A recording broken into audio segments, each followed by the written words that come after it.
Happy Halloween, Halloween, Halloween, happy Halloween, Silver Shamrock. It's time, boys and girls. Time for the big giveaway. Get in front of your TVs, pull on your masks. All you witches, all you skeletons, all you jack-o'-lanterns out there. Watch the magic pumpkin. Watch.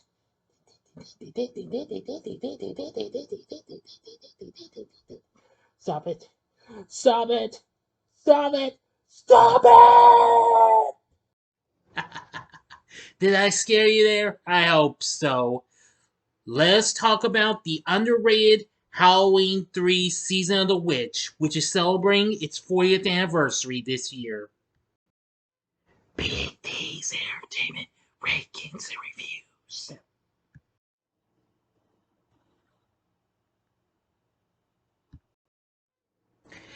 Greetings, my fellow YouTubers, and welcome to Big D's Entertainment Rankings and Reviews. My name is Joel, better known to as the Big D, and this time around I bring to you a re-review of the 1982 sci-fi horror flick Halloween 3 Season of the Witch, released by Universal for the Daniel De Laurentiis Corporation.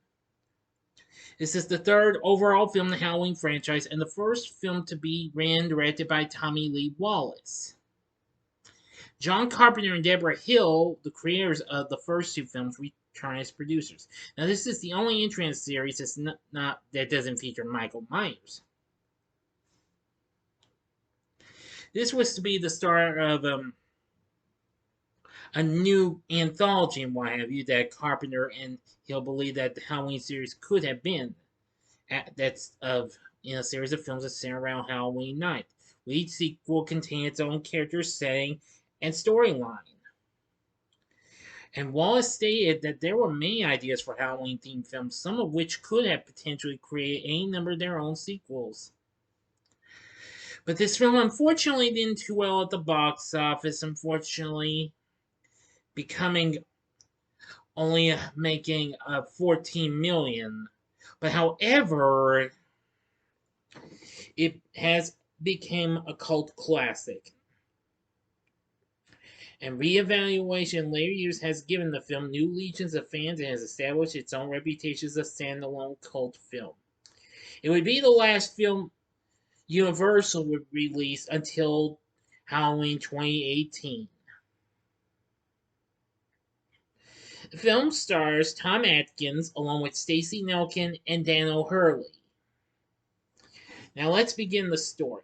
On October 23rd, in Northern California, shop owner Harry Grimbridge is pursued by mysterious men in suits. With a jack-o'-lantern mask in his hands and possession, he collapses at the shop of Walter Jones, who calls for help. Harry is taken to a hospital and placed in the care of Dr. Daniel Chalice, an alcoholic doctor who has a strained relationship with his ex-wife and two children. Later that night, Harry is murdered by another suited man who immolates himself in his car. After identifying his body, Harry's daughter Ellie meets Daniel at a bar and reveals that she has discovered suspicious events surrounding Harry's death. To investigate, they travel to the Silver Shamrock factory in Santa Mira, California, where the Halloween masks are made. Upon their arrival, they check into a motel, the manager of which reveals that Connell Cochran and his factory, Silver Shamrock Novelties, producer of the popular Halloween mask, are the source of the town's prosperity. While checking in, Daniel learns that Harry was also a recent motel guest. Apparently,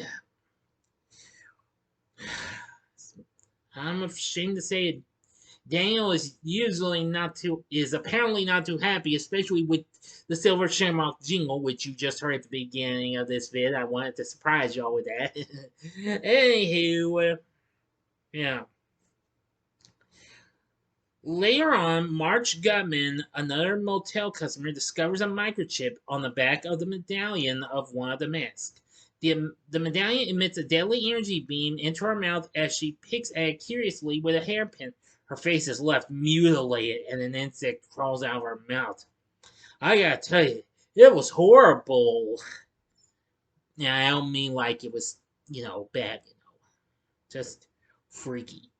Shortly after, men in lab coats take Marge's body away in a silver shamrock van. Daniel overhears the factory technicians telling Cochran that it was a misfire. While Daniel and Ellie tour the factory the following morning, Ellie finds her father's car guarded by more men in suits who stop her from getting closer to it.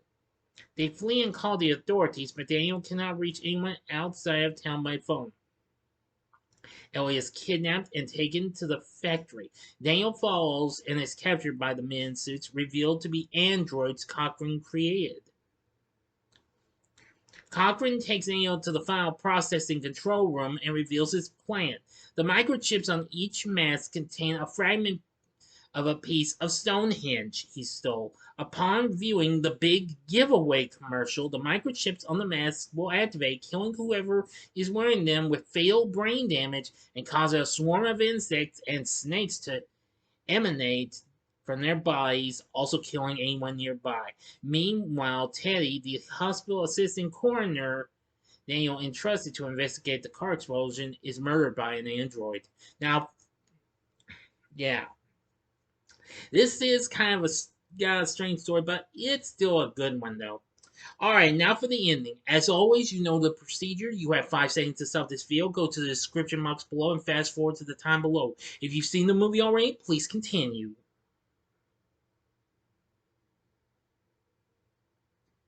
Okay, you've been warned. Cochran locks Daniel in a room with a mask on and explains his intention to resurrect ancient pagan rituals of sacrificing children during the age of Samhain from his native Celtic lands. As you may recall in the last film, that word was mentioned, Samhain.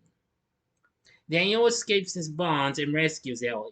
He sneaks into the control room, activates the commercial on the screens, and pours a box of the medallions from a ceiling rafter, killing everyone. Then Cochran is also killed by the Stonehenge rune, leading to a massive fire that destroys the factory.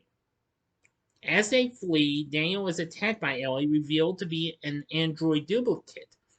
The struggle leads to a car crash, and he destroys the duplicate Ellie with a tire iron. Daniel flees on foot to Walter's shop, where he frantically calls the various television networks to convince them to terminate the broadcast. 2 channels aboard, but a third station fails to do so, with Daniel screaming into the telephone, pleading with them to make it stop. Stop it! Stop it! Please stop! Stop it! Stop it! Stop it! In the story.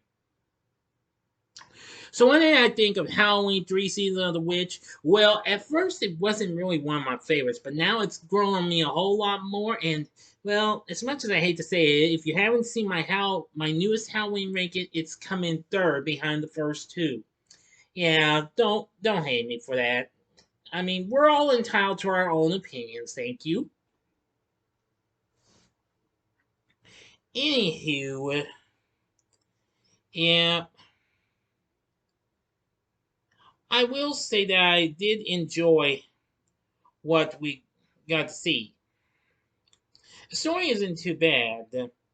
I do like John Carpenter and Alan Howard's score for the film, which it's incredible. I love the intro tune and how the intro goes in live, you creating that magic pumpkin that you would see later on.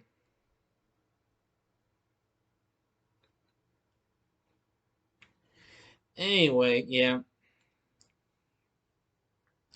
Now, also, Dick Warlock, who played Michael Myers in the previous film, played the android assassin, while Jamie Lee Curtis made an uncredited cameo as both the voices of the curfew announcer and telephone service provider, in case you didn't know. Nancy Kyes, although you knew her, Nancy Loomis, who played Annie in the first film and had a slight little cameo as her dead self in the last film, plays Dr. Chalice's ex-wife. Now, for the main cast, Tom Atkins is really good as Dr. Chalice. He recently did appear with Jamie Lee Curtis in The Fog, which Nancy Kyes was also in the cast. And I still have yet to review that film. I know I failed to put it on my schedule, But rest assured, I'll make up for lost time and give y'all a review of that later on. I promise. I don't know when, but I will. You have my word. But anyway, Atkins was absolutely awesome. I gotta say, this guy's definitely good. I need to see more of those. Well, some more horror flicks he's been in. I've seen just a few others, like well, aside from the Fog. Well, I know the My Bloody Valentine remake's one of them. Stacey Nelkin plays Ellie. She's really good. Daniel Hurley as Colonel Cochran. Wow, I have to say, great bad guy. Of course, I'd later see him in RoboCop and hold on, just saying, I'm trying to remember. Let's see. Oh yes, and he played Grig in The Last Starfighter. Yes, which of course had Lance Guest, Jamie Lee Curtis's future husband, who appeared in the last film. Yeah, surprise. Well, anyway, I thought the cast wasn't too bad. But even so, Halloween 3 Season of the Witch, I feel like this is too underrated and what have you. At least I'm very happy that it's gained a cult following, and I'm glad lots more Halloween fans have given this film some respect and what have you. Now, if you haven't seen the previous Halloween films, you'll actually get to see some Easter eggs of the actual mask worn by the kids in from Silver Shamrock. If you watch closely, I'm sure some of y'all probably already know that. Still, I gotta say, Halloween 3 Season of the Witch, I think it's not too bad. So, overall, been a pretty decent story, even though I thought it was still feel like it was a pretty good idea. I'm sure maybe they'll try again, make a new improved anthology and what have you, but, well, let's not jump to any conclusions of it happening yet. But it could happen. But we have great cast, pretty good direction, great score. Would I recommend Halloween 3 Season of the Witch? Oops, get a little tongue tied there. I'd say, yeah, sure, go ahead. I mean, if you. I know this may not have Michael Myers, but even so, it still provides a great feel to it. I really thought the atmosphere of the film was really good, and well, I gotta say, it's just so crazy. But mind you, if that Silver Shamrock jingle gets to you, just well, try not to watch it too many times. It might get stuck in your head permanently. It hasn't really gone to mine permanently. Sometimes it has, but soon it leaves and what have you. But well, that's just well, you get the point, all right. So, what are your thoughts on Halloween 3 Season of the Witch? Let me know in the comments section below. If you like this video, click the like button, subscribe, and be a part of the Big D Nation. Join me next time when I bring to you my spoiler-free review of Black Adam. Thanks for watching, and if you like this, consider checking out my re-reviews of some of these other films from the Halloween series. The upper left-hand corner is my re-review of the original from 1978. The upper right-hand corner is my re-review of Halloween 2 from 1981. Or go to the bottom left-hand corner and see my re-review of Halloween H2O 20 years later from 1998. In the bottom right-hand corner is the button you can click to subscribe. If you like rankings and reviews on movies, TV, music, video games, etc., then I'm your guy. Thanks for watching. Until next time, I'm the Big D saying, see ya.